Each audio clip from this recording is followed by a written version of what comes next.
विद्यार्थियों, आज हम बहुपद के प्रकार के विषय में जानकारी करते हैं। देखिए, पदों के आधार पर बहुपद के प्रकार।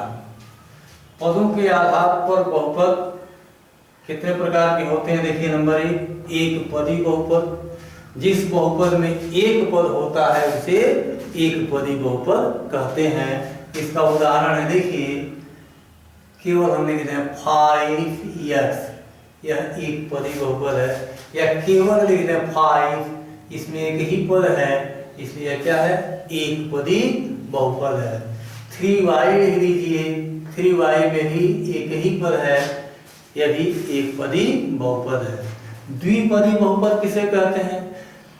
जिस बहुपद में दो पद होता है उसे द्विपदी बहुपद कहते हैं। जैसे x + 5, देखिए इसमें एक दो पद हो गया। y² - x, इस बहुपद में भी देखिए दो पद है, एक दो। x² - 1, इस बहुपद में भी दो पद हैं, इसलिए ये तीनों द्विपदी बहुपद के उदाहरण हैं।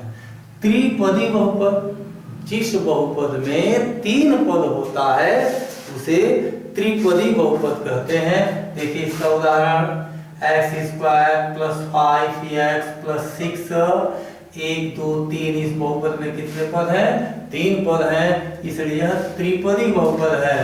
और भी उदाहरण लिख सकते हैं, जैसे 2x² - 5x + 3, इसमें भी देखिए तीन पद हैं, 1 2 3, इसलिए भी त्रिपदी बहुपद है।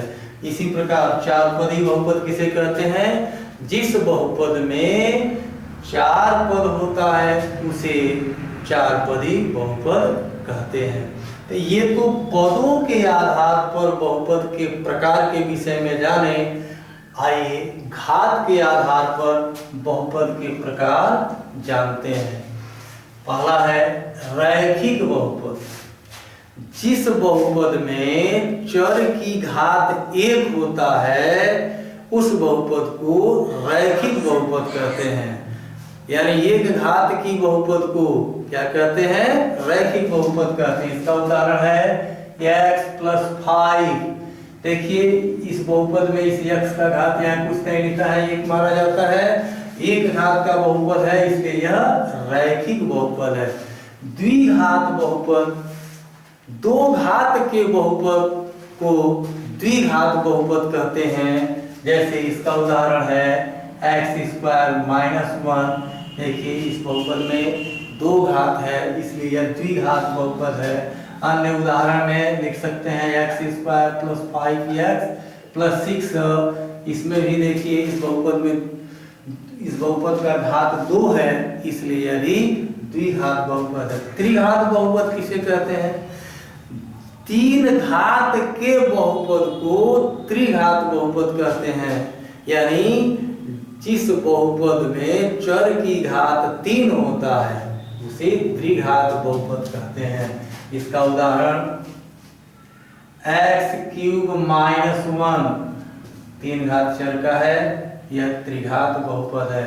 अन्य उदाहरण इसमें दिया जा सकता है। चतुष्घात बहुपद, चार घात के बहुपद को चतुष्घात बहुपद कहते हैं। इसका भी एक छोटा सा उदाहरण x⁴ - 1। यहाँ देखिए चर की घात 4 है, तो चार घात के बहुपद को क्या कहते हैं? चतुष्घात बहुपद कहते हैं।